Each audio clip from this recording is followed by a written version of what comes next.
레위기를 읽는 한 가지 원리의 1, 그 한 가지 원리를 떠받치고 있는 세 가지 핵심 개념의 3, 세 가지 핵심 개념이 행위로 나타나는 다섯 가지 제사법의 5, 시간마저 거룩하게 하시는 일곱 가지 절기의 7, 그래서 1357 레위기 제9강입니다. 잃어버리실 만한 때가 돼서 제가 다시 한번 해봤습니다. 지난주까지 다섯 가지 제사법에 대해서 우리가 살펴보았고요. 오늘부터는 일곱 가지 절기에 대해서 알아보도록 하겠습니다. 여러분, 우리는 이 레위기 공부를 통해서 무엇을 배우고 있습니까? 지금까지 무엇을 배웠죠? 우리가 단순히 레위기의 내용만을 배우는 것이 아니었죠.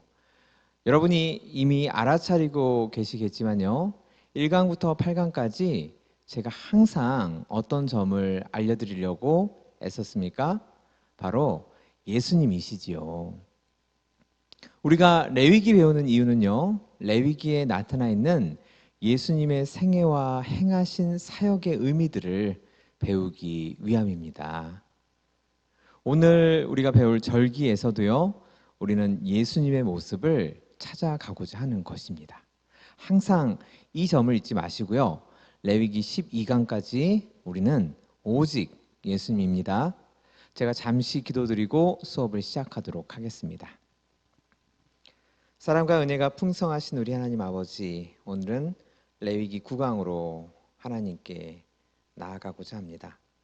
하나님, 레위기 9강을 통해서 우리가 7가지 절기 중에 4가지를 먼저 배울 텐데, 이 절기 속에 있는 하나님의 심정, 하나님의 마음, 그리고 예수님의 생애와 또 예수님께서 행하신 그 사역을 우리가 배울 수 있도록, 깨달을 수 있도록 성령의 밝은 빛 아래서, 성령의 인도하심 아래서 우리가 레위기 9강 공부할 수 있도록 은혜를 베풀어 주시옵소서. 예수님의 이름으로 감사드리며 기도드렸습니다. 아멘.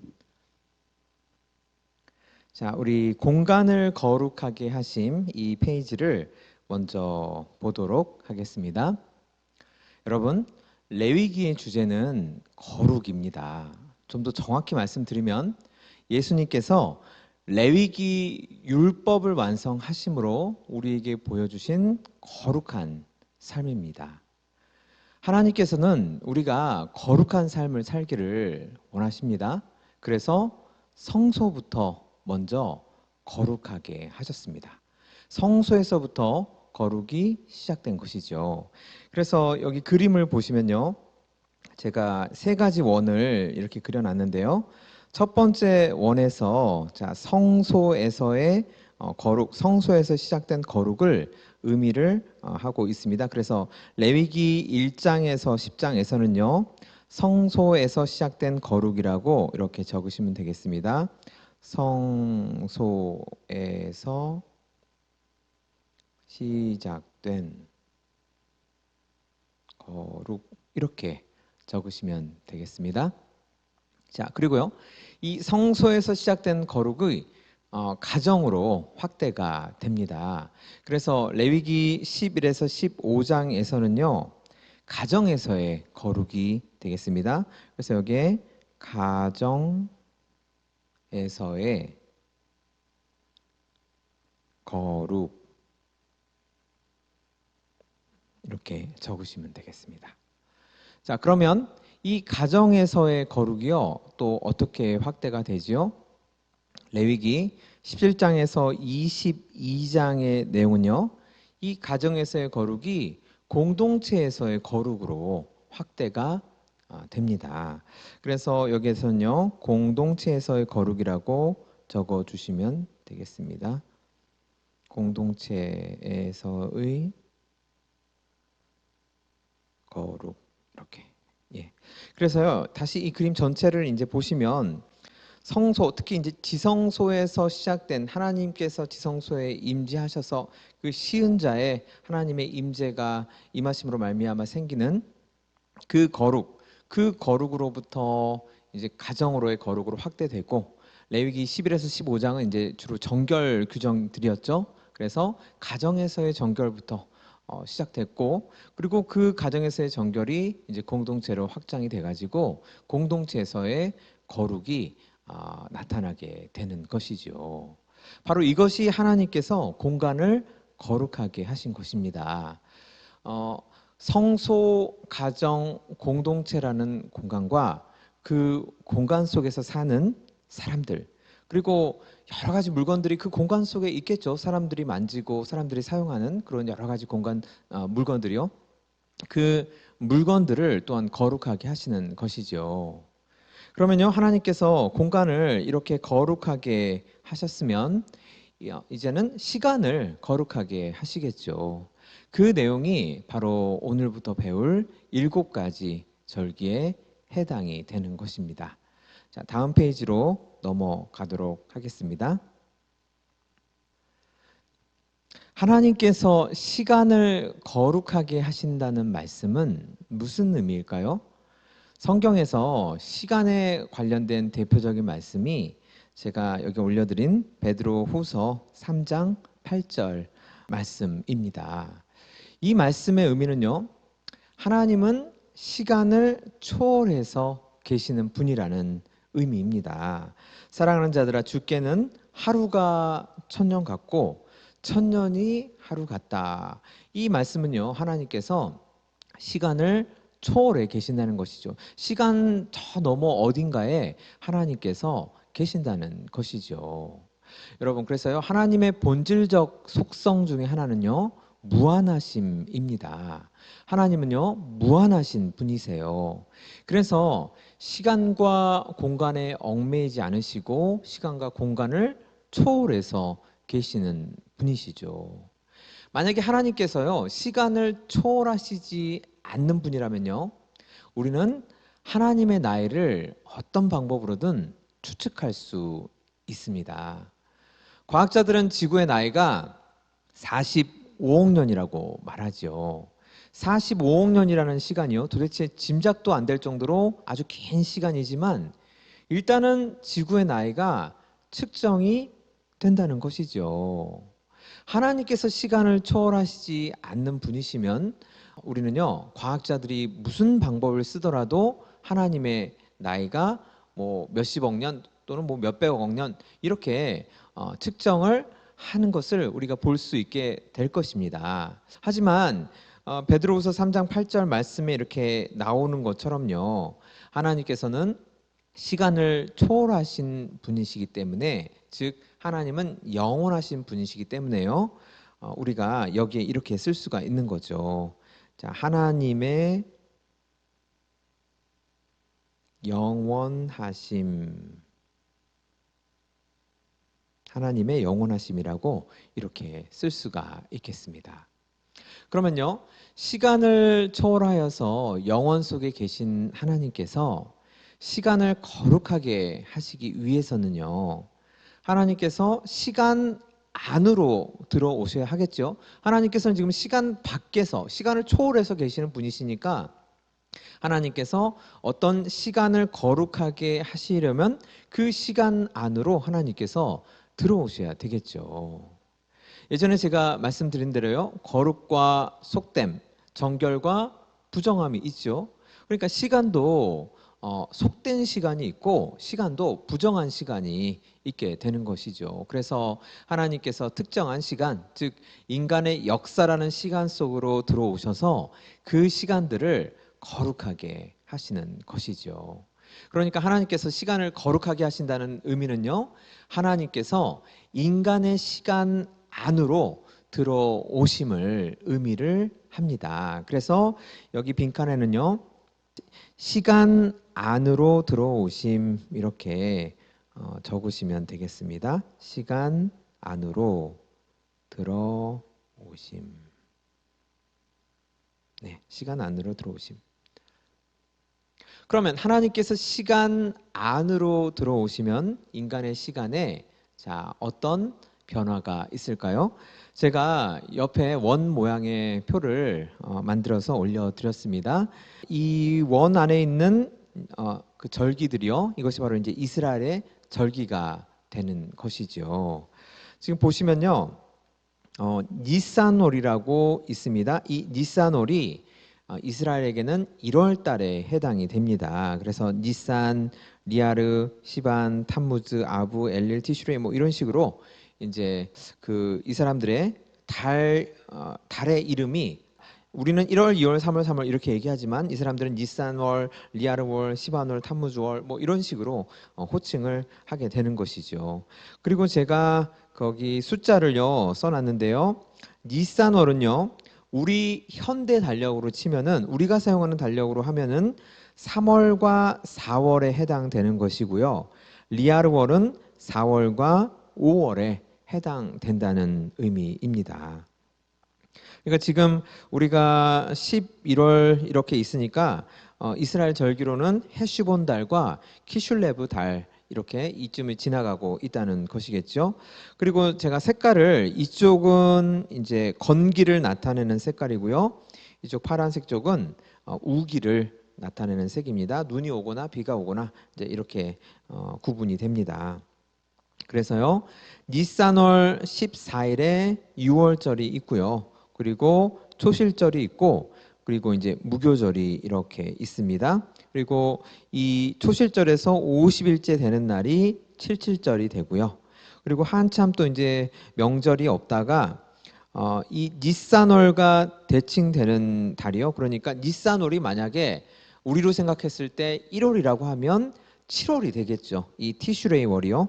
7월에 또 이런 명절들이 몰려 있는 거죠. 나팔절이 있고 또 속죄일이 있고 초막절이 있습니다. 이렇게 7가지 절기로 하나님께서 인간의 시간 안으로 들어오셔서 이 절기들을 하나님께서 거룩하게 하신 거죠. 이 시간들을 거룩하게 하신 것입니다.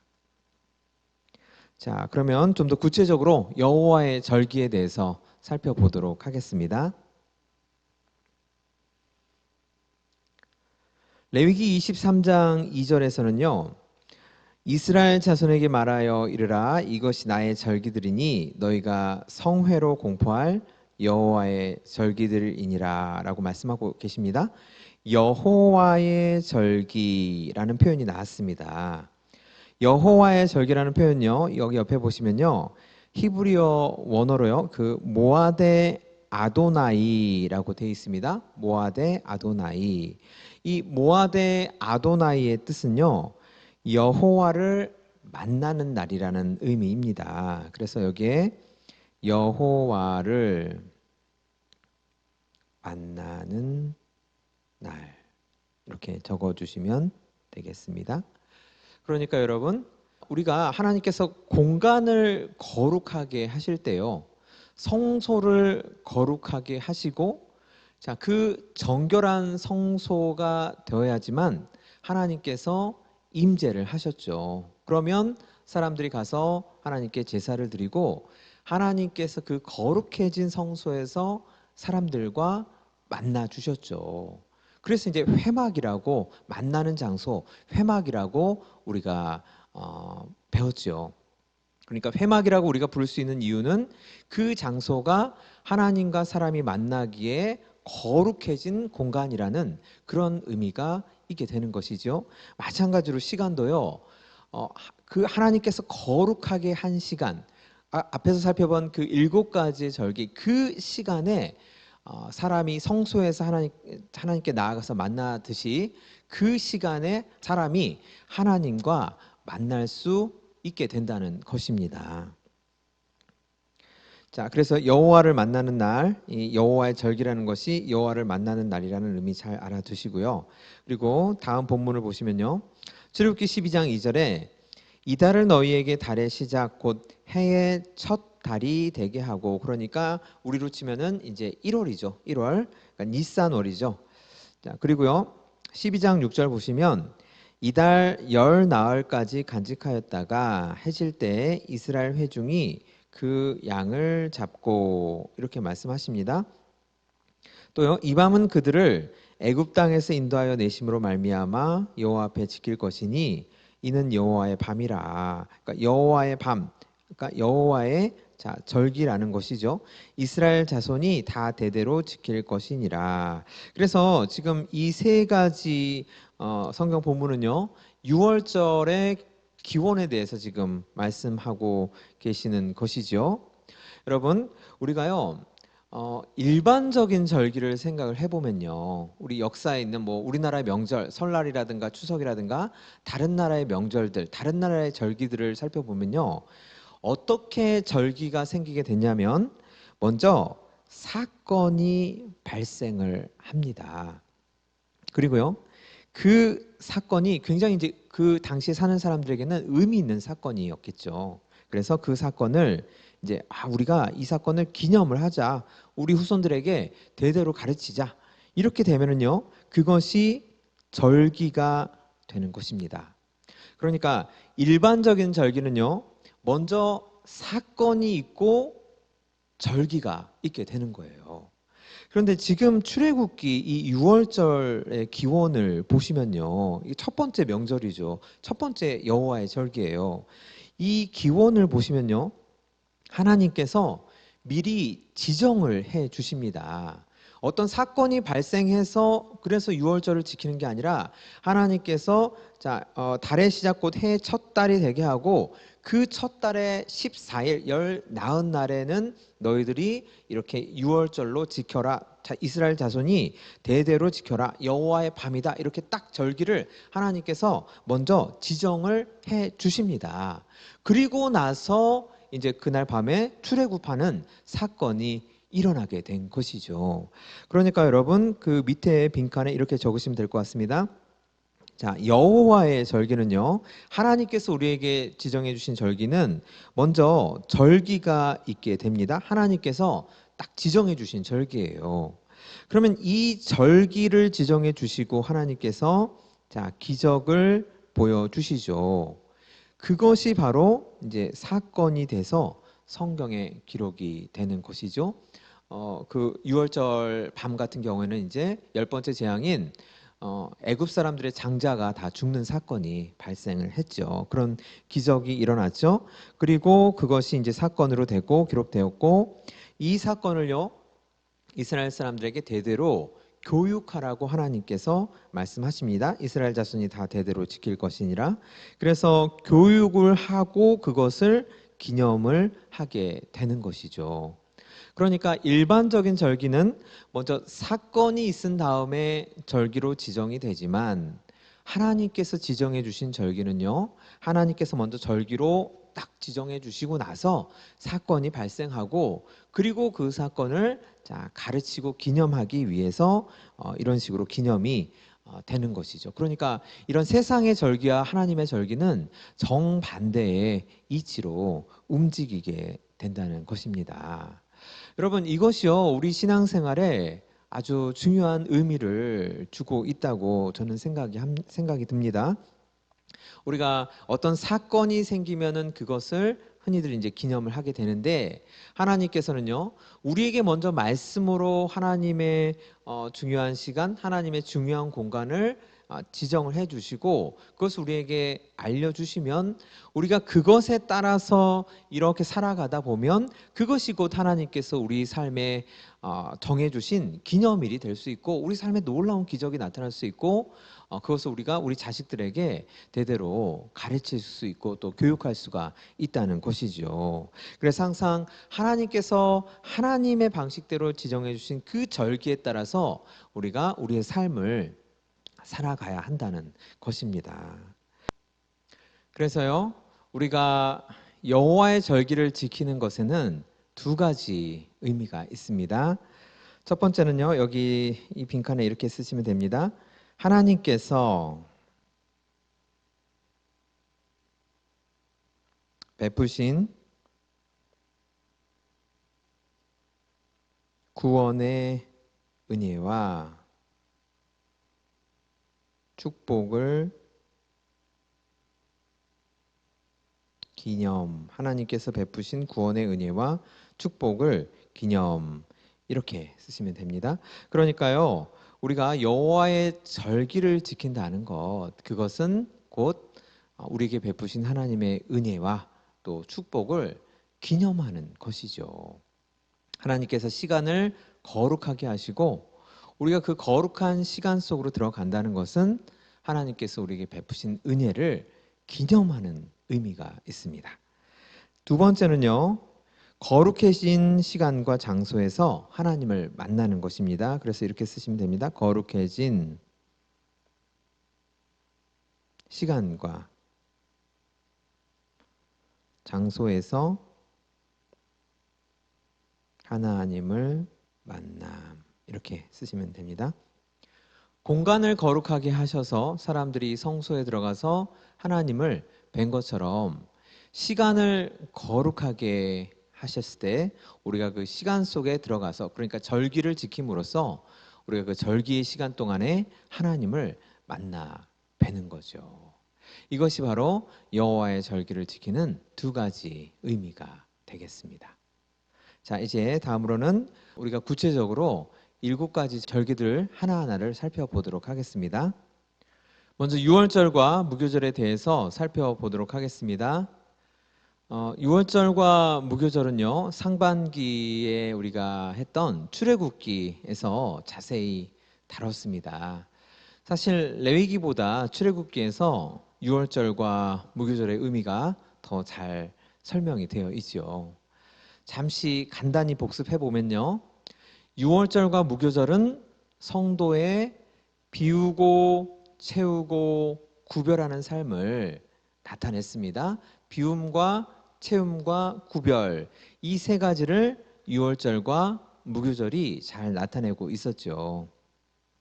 문설주와 임방의 피를 바르는 것이 곧 내 삶에 어린 양의 피, 즉 예수님의 피를 바르는 것을 의미를 했습니다. 내 삶에 예수님의 피를 바르는 것은요, 회개를 의미했죠. 그런데 그 회개가요, 단순히 하나님께 죄를 고백하고 용서를 구하는 것이 아니라 내 자아를 다 비워내는 것이었다고 제가 말씀을 드렸습니다. 그리고 양고기를 먹었죠. 양고기는요, 예수님의 몸을 의미하고요, 예수님의 몸을 먹는다는 것은 우리가 말씀을 먹는다는 의미였죠. 내 자아를 다 비워냈으니까 이제 뭔가가 들어와야 되겠죠. 뭔가로 채워야 되겠죠. 그래서 예수님의 말씀으로 채워야 한다, 그렇게 우리가 배웠고요. 그리고 말씀으로 채우는 삶, 그것이 바로 유월절 정신인 것이죠. 마지막으로 누룩이 안 들어간 무교병을 먹는다는 것은요, 죄를 멀리하는 삶을 사는 것이고, 그럼으로써 세상과 구별되는 거룩한 삶을 살 수 있다는 것입니다. 이것이 유월절과 무교절의 정신이었습니다. 그런데요, 우리가 유월절과 무교절에 대해서 좀 더 깊이 생각해 볼 부분이 있습니다. 그림에서 보시는 것처럼요, 최초의 유월절은 이집트에서 나오던 날 밤이었죠. 그래서 이 첫 번째 유월절은요, 출애굽기 12장에 나와 있습니다. 그러면 그 옆에 그림이요, 두 번째부터의 유월절, 그러니까 일단 두 번째 유월절은 언제였을까요? 1년이 지난 1월 14일에 두 번째 유월절로 지켰겠지요. 두 번째 유월절은요, 여러분, 민수기 9장에 나오게 됩니다. 그래서요, 출애굽기 12장과 민수기 9장 사이에 1년의 시간이 흘러간 것이죠. 이 1년의 시간 동안요, 정말 많은 일이 있었지만요, 유월절과 무교절의 정신과 관련해서 가장 중요한 사건은 바로 이 그림에 나와 있는 대로 홍해를 건너는 사건입니다. 홍해를 건너는 사건의 의미가 무엇이었죠? 그냥 이렇게 하나님께서 물을 갈라주시니까 거기를 통과하는 그런 의미가 아니었죠. 사도 바울께서 이 홍해를 건너는 사건을 이렇게 말씀하셨죠. 고린도전서 10장 2절에 나와 있는데요, 구름과 바다에서 무엇을 받았다고 사도 바울께서 말씀하셨죠? 세례를 받았다고 말씀하셨습니다. 구름과 바다에서 세례를 받았다, 세례받은 사건이다. 세례는요, 하나님 앞에서 자기 부인을 의미합니다. 그러니까 홍해를 건넌다는 것은요, 자기 부인을 의미하죠. 완전히 자기를 다 없애버리고 완전히 정말 100% 하나님께 신뢰하는 것, 그것이 바로 홍해를 건넌다는 것의 영적인 의미였지요. 그래서요, 첫 번째 유월절에서는 이스라엘 사람들이 그저 어린 양의 피를 발랐습니다. 하나님께서 어린 양의 피를 통해서 일방적으로 주시는 은혜를 받는 유월절이었죠. 거듭 말씀드리지만 이스라엘 사람들, 이 사람들이요, 뭐 하나님 앞에 뭘 잘해가지고 뭐 공로가 있어가지고 뭐 착해서 뭐 아주 예배를 잘 드려서 뭐 그래서 어린 양의 피로 구원받은 것이 전혀 아니에요. 정말 전적으로 하나님의 은혜로 구원을 받은 것이었죠. 그래서요, 여기에 이렇게 쓰시면 됩니다. 하나님의 은혜의 유월절, 하나님의 은혜의 유월절, 이렇게 쓰시면 됩니다.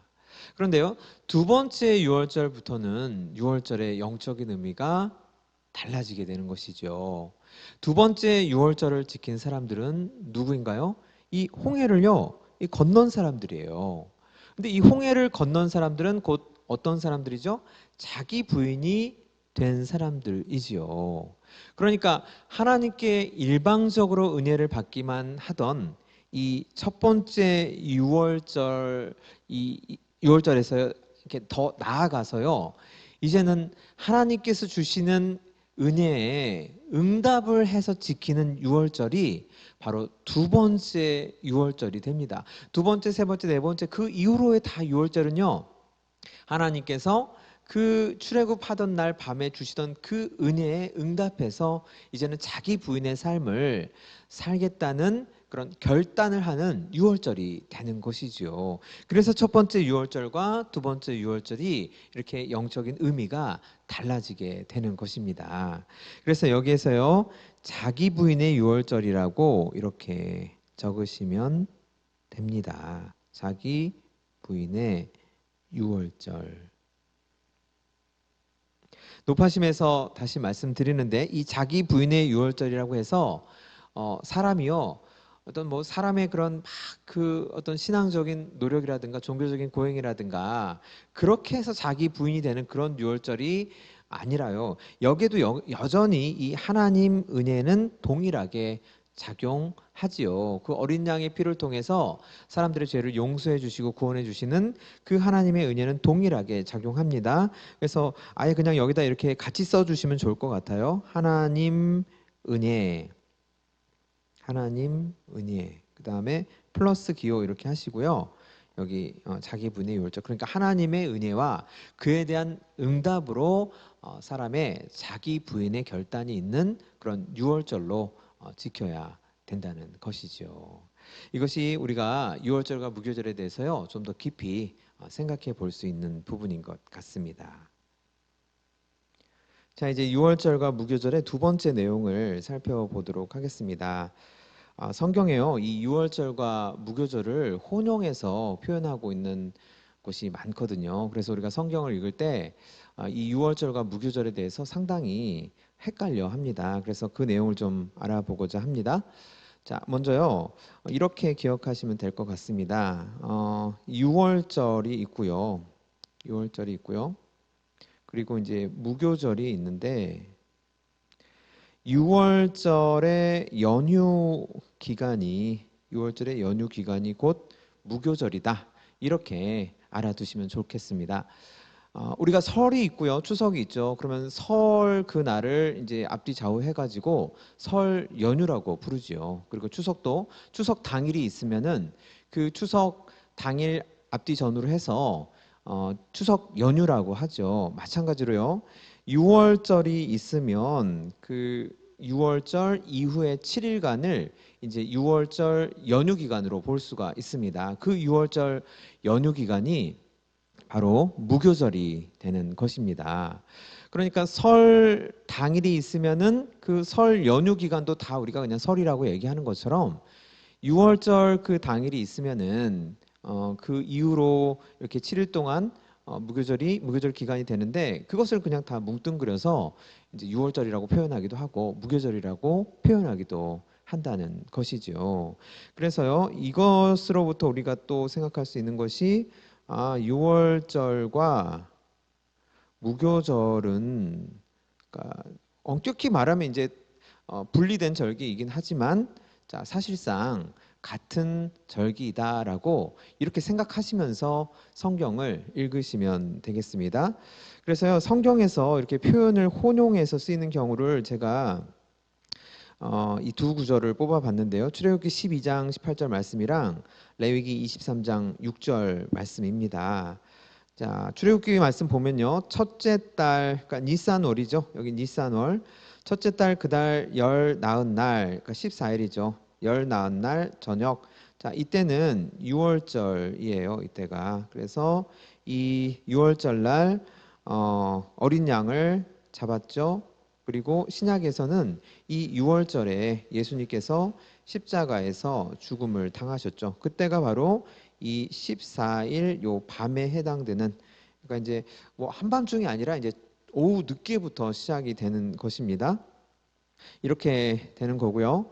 21일 저녁까지라고 되어 있습니다. 열 나흔 날 저녁부터 21일 저녁. 그러니까 하루, 그 다음에 2일, 3일, 4일, 5일, 6일, 7일, 8일 하면 총 8일 동안 무교병을 먹을 것이다. 그래서 8일간 무교절로 지켜라. 이렇게 되는 거죠. 자, 그런데요, 레위기 말씀 보면요, 이달, 그러니까 이 첫째 달입니다. 15날, 그러니까 여기는 15일이라고 말씀하시네요. 15일이 여호와의 무교절이라고 말씀하십니다. 이상하죠? 여기서는 지금 14일부터라고 했는데 여기서는 15일 날 여호와의 무교절이니, 자, 여기 또 이레 동안이라고 합니다. 출애굽기에서는 8일인데 여기는 7일 동안 무교절 기간이 된다. 이렇게 말씀하시죠. 그러니까 우리가 얼핏 정확히 알지 못하고 얼핏 읽으면요, 이게 도대체 출애굽기에서는 이렇게 말씀하시는데 왜 레위기에서는 또 이렇게 달라지는 거지? 이렇게 막 혼동이 되는 것이죠. 그래서 구약 성경 읽다 보면요, 이런 표현들이 가끔 등장해서 굉장히 혼란스럽게 합니다. 자, 이 이유가, 혼란스러운 이유가 뭐냐면요, 이 사람들은 이 6월절과 무교절 풍습이 뭐 너무나도 당연한 것으로 받아들여지죠. 그 당시의 전통이고 문화고. 그러니까요. 그런데 이방인인 우리들한테는 이거 아주 생소한 절기이기 때문에 이렇게 혼용해서 써버리면은 도무지 알 수가 없는 거죠. 자, 이스라엘의 시간은요, 굉장히 독특합니다. 이 사람들은요, 시간 체계가 밤부터 시작해서 그 다음날 밤까지가 하루예요. 그러니까 이 밤이요, 아까도 말씀드린 것처럼 한밤중이 아니라 사실상 저녁입니다. 오후 늦게. 그래서 오후 늦게 저녁이 될 무렵 그때부터 시작해서 그 다음날 오후 늦게 저녁까지가 이제 하루가 되는 거죠. 우리의 시간 체계는 이렇게 낮, 밤 이렇게 가는 거죠. 아침, 낮, 밤 이렇게 되는데 이 사람들은 밤, 그 다음에 아침, 낮, 밤 이렇게 거꾸로 되는 거죠. 우리랑. 그래서요, 이게 우리랑 완전히 다르기 때문에 굉장히 혼란이 우리에게 생기는 것입니다. 그래서요, 이렇게 따져 보면요, 밤낮, 밤낮, 밤낮, 밤낮 이렇게 따져 가면은요, 제가 옆에 아래에 그 노란색으로 표를 만들어 드렸죠.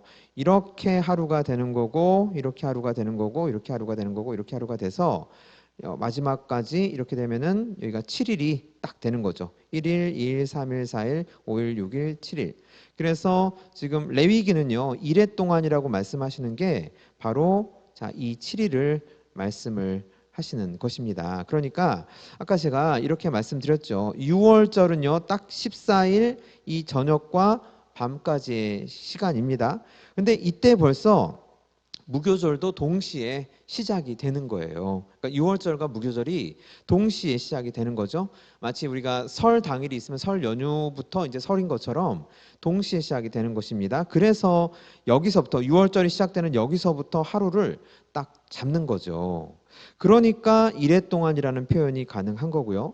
여기를 다시 보시면 이 사람들의 시간 체계는요, 이스라엘의 시간 체계는 밤부터 시작해서 낮에 끝난다고 합니다. 그러니까 낮이라는 게요, 오후 늦게까지 되는 거예요. 저녁 바로 전까지. 그러니까 무교절 입장으로 보면은요, 6월절은 이제 여기 딱 요 기간이고, 무교절로 따지면 무교절 하루가 그 다음 날 15일까지 지속이 되는 거죠. 그래서 지금 15날을 여호와의 무교절, 여기 걸쳐 있는 부분 있죠? 여기를 지금 여호와의 무교절이라고 표현을 합니다. 여기도 무교절인데 사실상 이렇게 여기서부터 시작이 되니까요. 그런데 아마 혼란을 피하기 위해서 그랬는지 여기는 이제 6월절로 따로 구분해주고 6월절이 지나고 요 부분부터 무교절의 첫날이다. 그래서 15날 이렇게 표현을 하신 것 같습니다.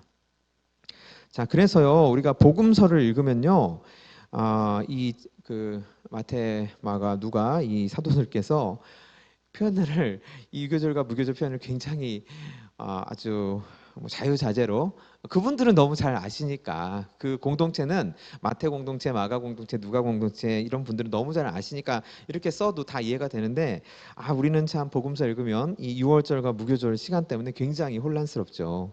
자, 무교절의 첫날에 제자들이 예수께 나와서 이르되 6월절 음식 잡수실 것. 무교절에는 이제 무교절에 해당되는 음식 이런 것들을 먹어야 되는데 6월절 음식이라고 이렇게 말씀을 하십니다. 그래서 무교절과 6월절이 이제 동시에 나오니까 우리가 또 혼란이 생기는 거죠. 그런데 사실 아까 전에 말씀드린 것처럼요, 무교절과 6월절은 동시에 시작하니까 사실상 무교절의 첫날이 6월절이 되는 거죠. 그러니까 6월절에 제자들이 예수께 나와서 이르되 6월절 음식 잡수실 것을, 이런 의미가 되는 겁니다.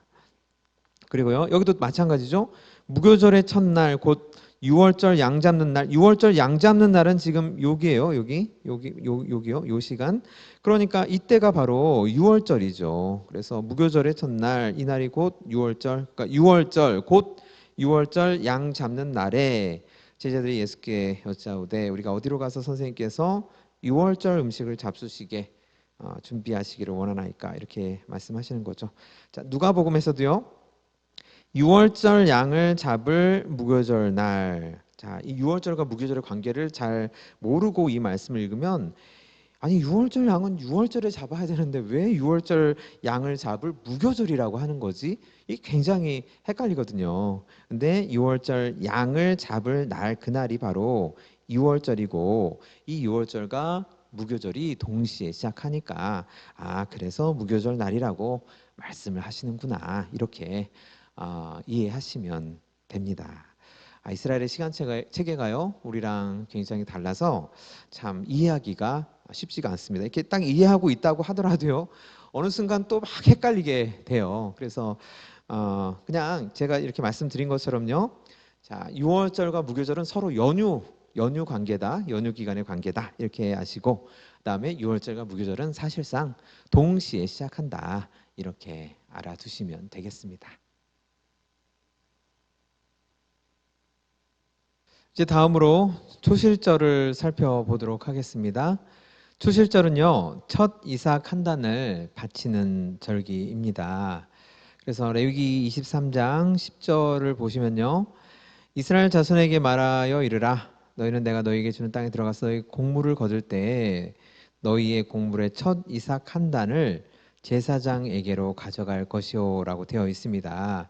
이 10절 말씀을요, 사도 바울께서 이렇게 해석하셨어요. 그러나 이제 그리스도께서 죽은 자 가운데서 다시 살아나사, 그러니까 여기는 이제 부활이 되겠죠. 예수님의 부활. 이 부활을요, 잠자는 자들의 첫 열매가 되셨도다라고 이렇게 해석을 하셨습니다. 첫 이삭 한 단, 이것이 첫 열매죠. 그래서 이 초실절의 절기를 사도 바울께서는요, 부활의 첫 열매다, 이렇게 지금 해석을 하신 거죠. 여러분, 이 첫 열매라는 것은요, 무슨 의미를 갖습니까? 첫 열매는요, 그 첫 열매 이후에 결실을 기대할 수 있다는 거죠. 첫 열매 이후로 두 번째 열매, 세 번째 열매, 네 번째 열매 이렇게 그 다음의 수확을 계속 우리가 기대할 수가 있다는 것입니다. 그렇다면은요, 이 첫 열매 개념을 더 확장해서 이 부활에 적용을 하면요, 예수님께서 부활하셔서 부활의 첫 열매가 되셨다는 것은 예수님의 부활 이후로 성도의 부활을 기대할 수가 있다는 것이겠죠. 예수님께서 부활하셨으니까 그 이후로도 이제 하나님의 자녀된 예수님의 삶을 따라가는 제자된 사람들은, 성도들은, 하나님의 백성들은 다 부활을 할 수가 있겠구나. 왜냐하면 예수님께서 부활의 첫 열매가 되셨으니까요. 그래서 성도의 부활을 기대해 볼 수 있다는 것이죠. 그래서요, 이것을 종합하면요, 우리가 어떻게 얘기할 수 있냐면, 이 초실절이라는 절기는요, 예수님께서 부활하신 날, 예수님께서 부활하신 날이다, 이렇게 우리가 생각할 수가 있습니다. 그러니까 구약 시대의 이 초실절의 절기가 결국은 예수님께서 부활하신 날로 성취가 됐다는 거죠. 하나님께서 이 초실절을 주신 그 의미가, 시간을 거룩하게 하신 이 의미가 예수님께서 부활하신 날, 그 거룩한 날로 성취가 되었다는 것입니다. 자, 그리고요, 또 초실절에서 중요한 점이요. 자, 제사장은 너희를 위하여 그 단을 여호와 앞에 기쁘게 받으심이 되도록 흔들되 안식일 이튿날에 흔들 것이며, 이렇게 흔들어서 하나님께 드리는 것이요. 그러니까 곡식이 한 단이 있으면 이 곡식을 이렇게 흔들어 가지고 하나님께 드리는 것입니다. 이것을 요제라고 합니다. 자, 그리고요, 너희가 그 단을 흔드는 날에 1년 되고 흠없는 수량을 번제로 또 드리게 되고, 또 소제도 하나님께 드리네요. 그러니까 초실절에는 번제, 소제 이렇게 드리고, 그리고 전제라는 표현이 또 나오죠. 전제로는 포도주 4분의 1 흰을 쓸 것이며, 전제는요, 이렇게 포도주나 기름이요, 주로 이제 액체죠. 액체를 하나님께 부어드려서 하나님께 바치는 그 행위를 전제라고 합니다. 그러니까 우리가 5가지 제사법을 배웠습니다. 번제, 소제, 그리고 화목제, 속제제, 속건제요. 이것은요, 공식화된 제사법이에요.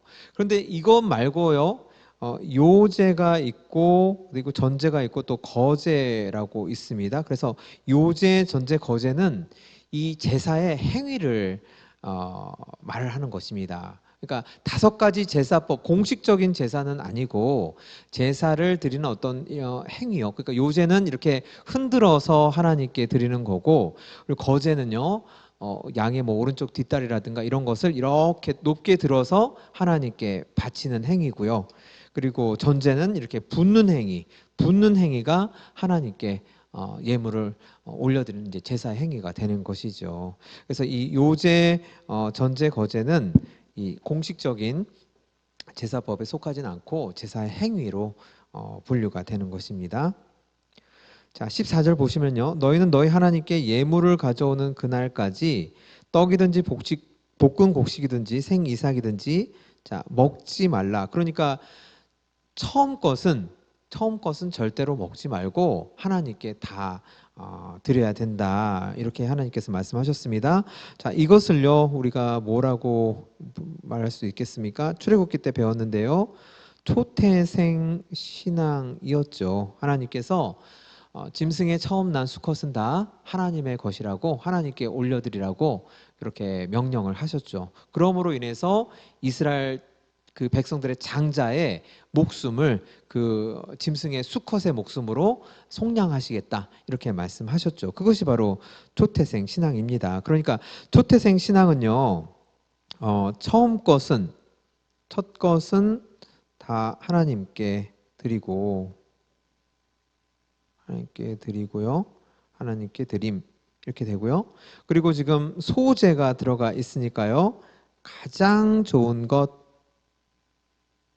가장 좋은 것, 이것도 하나님께 드리는 것입니다. 첫 것은 다 하나님께 드린다는 것은 이 번제의 정신이 구현이 되어 있는 거죠. 그래서 초태생 신앙, 초실절 하면 초실절은 예수님의 부활과 관련된 절기구나. 예수님께서 부활하신 날이 이 초실절로 온전히 성취되신 거구나.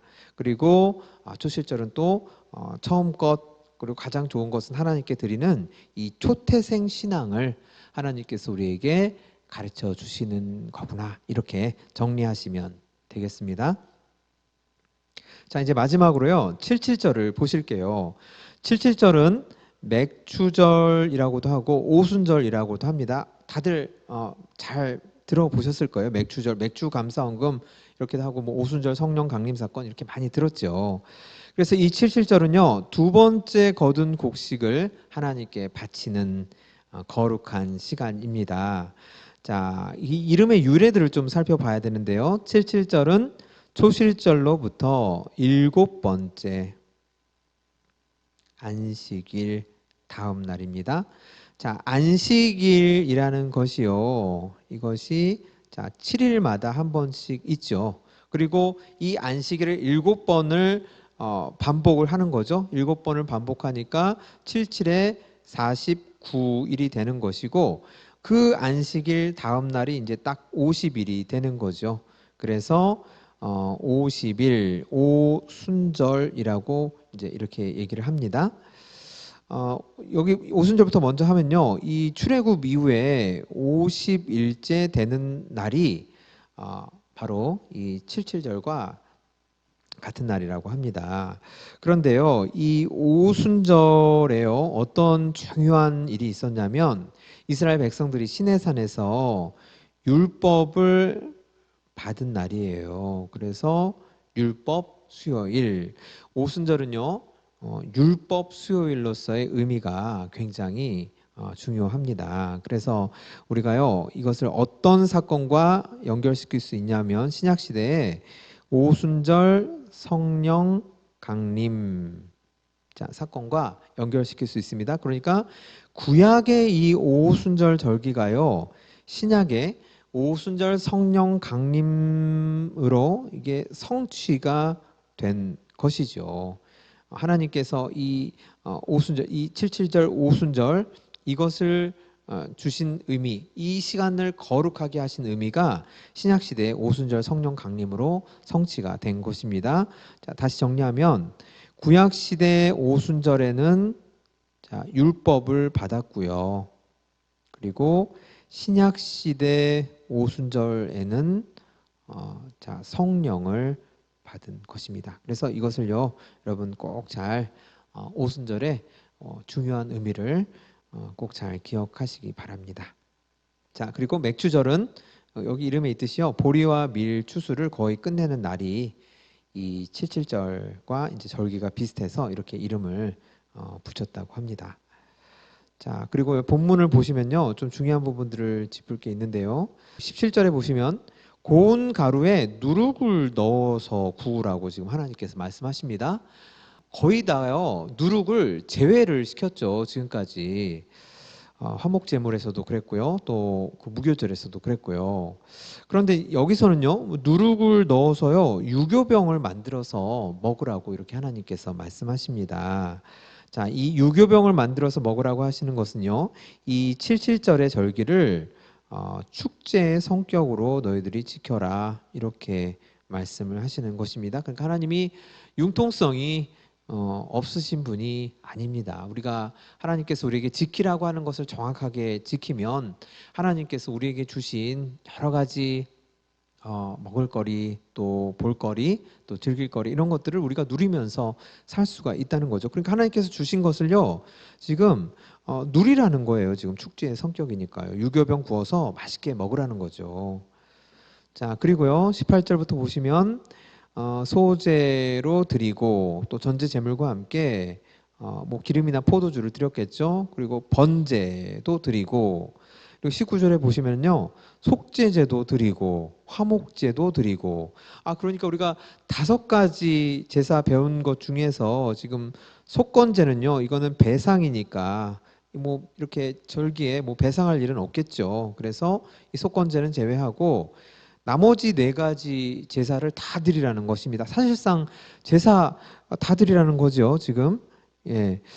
이렇게 하나님께서 다양한 제사를 드리라고 말씀하시는 것은 무엇일까요? 자, 다양한 제사를 드린다는 것은 그 재물을요 다양하게 바친다는 것이죠. 그러니까 풍성하게 누려라는 거죠. 이 유교병의 의미와 이제 거의 비슷한 것인데요.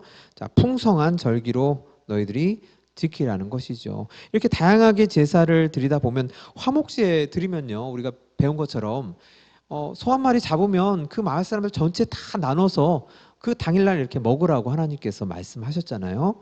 그리고 뭐 소제라든가 번제라든가 속죄제 드릴 때 또 제사장들에게 어느 일정 부분 몫이 또 돌아가게 되죠. 그러니까 다양하게 제사를 드림으로써 여러 사람들이 제사장이라든가 평민이라든가 이런 사람들이 아주 다양하게 아주 풍성하게 그 즐길 수가 있는 그런 절기라는 것이죠. 그래서 초실절보다는 칠칠절을 굉장히 풍성하게 더 성대하게 지켰다고 합니다.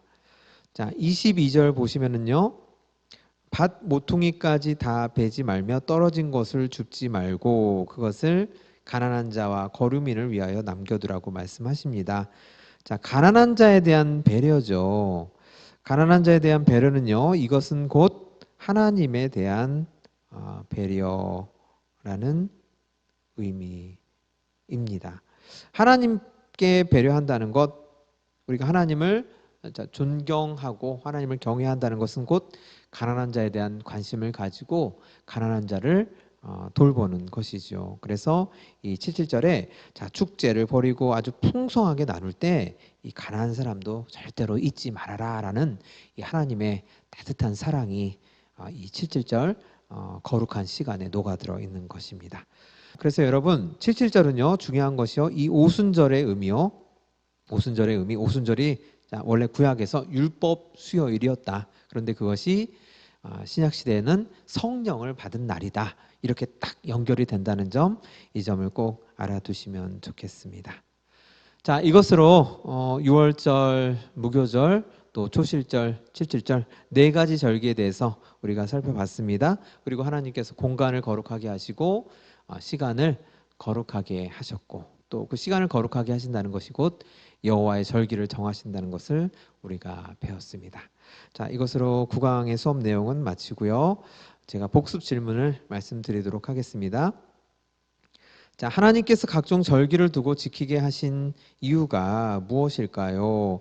절기를 두고 지키게 하신다는 것은요, 시간을 거룩하게 하신다는 것이었죠. 거룩하게 하심.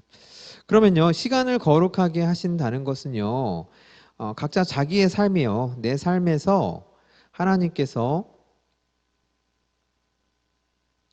내 삶의 시간을 거룩하게 하시는 이유, 이것을 생각해 보자는 것입니다. 너무 어렵게 생각하시지는 마시고요. 내가 지금까지 살아온 날들을 돌이켜 보면서 어느 특정 시간이 있겠죠. 그 특정 시간에 하나님께서 나의 삶의 시간을 거룩하게 하신 일이 있는지 살펴보시고 하나님께서 그때 왜 내 삶의 시간을 그렇게 거룩하게 하셨을까?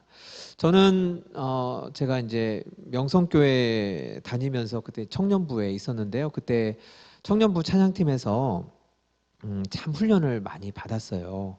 근데 지금 돌이켜 보면요, 그때 그렇게 찬양하면서 기도하고 또 밤늦게까지 연습하고, 다른 청년들은 다 집에 이제 돌아갔어도 찬양팀은 남아서 악기 정리 다 하고 그런 모든 시간들이 그 당시에는 참 힘들게 느껴졌지만 그 시간을 참 거룩하게 하신 것 같습니다. 그래서 제가 지금도 이렇게 찬양을 부르기도 좋아하고 또 찬양을 통해서 힘을 얻고 그런 훈련의 시간들, 그런 시간들이 하나님께서 제 인생에서 거룩하게 하신 시간이 아닌가 하는 생각이 듭니다. 그래서 성도님들께서도 지난 삶을 돌이켜 보시면서 하나님께서 내 삶을 이렇게 거룩하게 하셨구나라고 이렇게 한 번씩 생각해 보시면 좋겠습니다. 자, 두 번째 질문은요. 나는 유월절, 무교절, 초실절, 칠칠절 중 어떤 절기를 누리고 있습니까? 나의 신앙의 성장 과정을 점검하며 생각해 봅시다. 자, 유월절은요, 우리가 예수님의 피로 구원을 받은 거룩한 시간입니다. 자, 무교절은요, 아까도 말씀드린 것처럼 이제 우리가 구원을 받았으니까요, 우리가 비우고 그리고 채우고 구별되는 시간을 가져야 되겠죠. 회개를 통해서 내 자아를 다 비워버리고 예수님의 말씀으로 채우고 그리고 누룩이 없는 삶, 죄로부터 멀리 떠난 삶을 사서 자, 세상과 구별되는 거룩한 삶을 살아야 되겠죠. 이것이 바로 이제 성화죠. 그러니까 내가 구원의 과정을 지금 지나고 있는지, 내가 성화의 과정을 지나고 있는지. 자, 초실절은 예수님의 부활이었죠. 그래서 내 삶도 내가 부활의 열매로 살아가고 있는지, 내 지금 신앙의 과정이 부활의 열매로 맺히고 있는 삶인지 생각해 보자는 것입니다. 그리고 마지막에 칠칠절은요, 성령을 받은 날이었죠. 칠칠절이 신약 시대에서는 성령을 받은 날. 그러니까 내가 하나님께로부터 성령을 받아서 이 칠칠절이 또 축제로 풍성하게 나누면서 지키라는 절기였죠. 그러니까 이 받은 성령을 내가 다른 사람들에게 전하고 이 성령의 능력들을 나누면서 살고 있는지 우리가 생각해 보자는 것입니다. 이것이 그러니까 이 절기에 나타나는 우리의 신앙의 과정이라고 생각해 볼 수가 있는 것이죠. 그러니까 성경에 나오는 것이요, 우리 신앙과 분리되는 것이 하나도 없습니다. 이것이 우리가 억지로 그렇게 이렇게 딱 꿰맞춘 게 아니라요, 예수님을 중심으로 해서 모든 것이 아주 톱니바퀴 맞물리듯이 탁탁탁탁 이렇게 맞아 돌아가고 있는 것이에요. 그래서 우리 성도님들 일주일간 이 두 질문에 대해서 곰곰이 생각해 보시면 좋겠습니다. 자, 이것으로 수업 마치고요. 제가 잠시 하나님께 기도드리겠습니다. 사랑과 은혜의 하나님 아버지 감사합니다. 오늘 레위기 9강 수업을 이렇게 마쳤습니다. 하나님, 시간을 거룩하게 하시는 그 하나님의 마음 속에서 거룩한 시간 속으로 우리를 초대하시는 하나님의 사랑을 발견합니다. 또한 하나님께서 여호와의 절기를 정하시고 그 절기의 시간들도 속에서 우리를 만나시고자 하시는 그 하나님의 마음을 저희들이 또한 배웠습니다. 6월절, 무교절, 초실절, 칠칠절을 통해서 그 절기에 나타난 예수님의 삶을 우리가 배웠고 또 예수님의 삶을 통해서 우리의 신앙 과정을 또 살펴보게 되었습니다. 하나님, 이 절기를 우리가 지금 우리 현실 속에서 지키지는 않지만 하나님, 이 절기 속에 나타나 있는 하나님의 마음, 예수님의 삶이 우리 삶 속에서 온전히 성취될 수 있도록 주님 인도하여 주시옵소서. 한 주간도 저희들 건강 지켜주시옵시고 다음 주 이 시간에 또 레위기 공부할 수 있도록 주님 저희들 눈동자처럼 지켜주시고 주님의 날개 그늘 아래 품어 주시옵소서. 예수님의 이름으로 감사드리며 기도드렸습니다. 아멘. 감사합니다.